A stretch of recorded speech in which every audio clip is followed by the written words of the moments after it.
अस्सलाम वालेकुम अब्बू। वालेकुम सलाम। मेरा बेटा आ गया, मेरा चांद आ गया। अम्मी, आपको कुछ तो ख्याल होना चाहिए। आप घर की बातें बाहर क्यों बताती हैं? हाँ, ये क्या कह रही हो? है कोई तुम्हें ख्याल? अम्मी, सारा ख्याल मैंने ही करना है। मेरी कल थोड़ी सी सनी के साथ बहस हुई है। आज वो मोहल्लेदार नहीं, जमीला नहीं है, वो मुझे फोन पे पूछ रही थी क्या हाल है, भाई के साथ सुलह हुई है या नहीं हुई।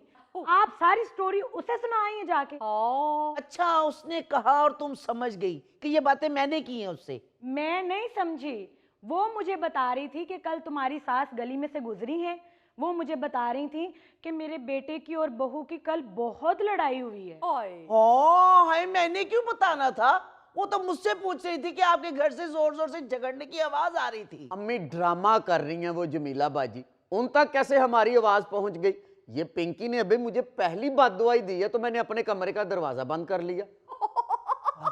गुड, वेल डन, शाबाश। तुम जियो हजारों साल।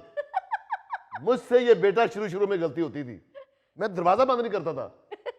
एक दफा तुम्हारी आंटी ने बददुआएं देते हुए बेड के नीचे से छड़ी निकाल ली और भागकर खुद ही दरवाजा उसने बंद कर दिया। जब दरवाजा बंद हुआ तो मुझे एहसास हुआ कि दरवाजा तो शुरू से ही बंद होना चाहिए था। हर हाल अल्लाह ने मेरी इज्जत रखी। बददुआएं तो बाहर जाती नहीं, मगर छड़ी की आवाज बाहर नहीं गई। Thanks God, thanks.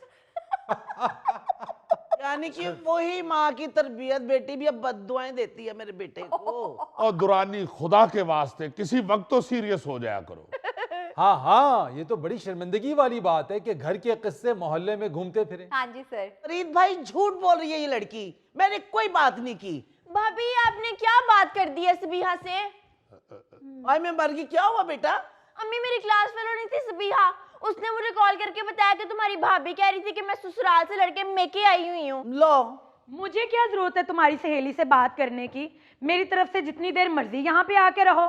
ये तो चाहती है कि मेरी बेटी मैके में पड़ी रहे। ओहो, ये क्या फजूल इल्जाम तराशी शुरू कर दिया आपने एक दूसरे पे। हाँ। ये घर है या असेंबली है? ये असम्बली है? शुक्र है मेरी कोई वीडियो वायरल नहीं हुई। और बात सुनो, मैंने उसे फोन नहीं किया, उसने खुद मुझे फोन किया है। और मैं तो हैरान हूँ कि उसके पास मेरा नंबर कैसे आया। वो मुझे पूछ रही थी कि खैर इतनी देर से आयजा ससुराल नहीं आई हुई, तो मैं उसे क्या कह देती कि वो मायके इत्तकाफ पे बैठने आई हुई है। मैंने कह दिया कि हाँ वो लड़के आई हुई है। ओहो, क्या कर रही है ये लड़की? इसने तो मुझे कहीं मुंह छुपाने जोगा नहीं छोड़ा। रानी, तुम फिक्र ना करो, तुम्हारा मुंह छुपा ही हुआ है।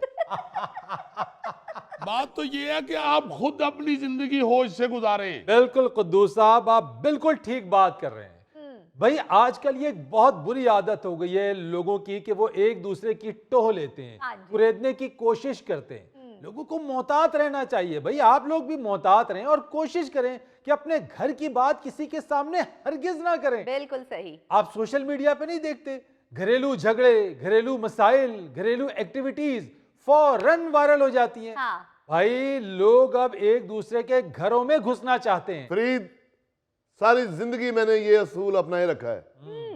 जंगल भी जाता हूँ, वापस शहर भी आता हूँ। हाँ। ना उधर की बात इधर, ना इधर की बात उधर।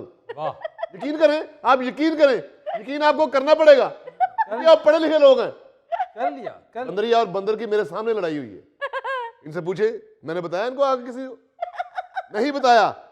शेर ने अपने ब्रदर इन लॉ को मेरे सामने थप्पड़ मारे हैं। मैंने कहा भी ये आपका फैमिली मैटर है।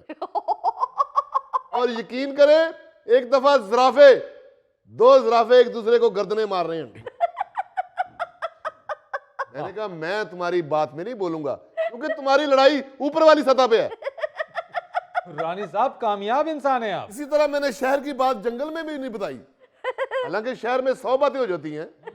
मेरे अपने मोहल्ले में, यार सनी बेटा, मेरे अपने मोहल्ले में मुझे एक बच्चे ने चिंपैंजी कह दिया, एक दुकानदार ने तो मुझे बिज्जू कह दिया, और तो और एक बच्चे ने चीख भी मारी और मुझे कहा बहू।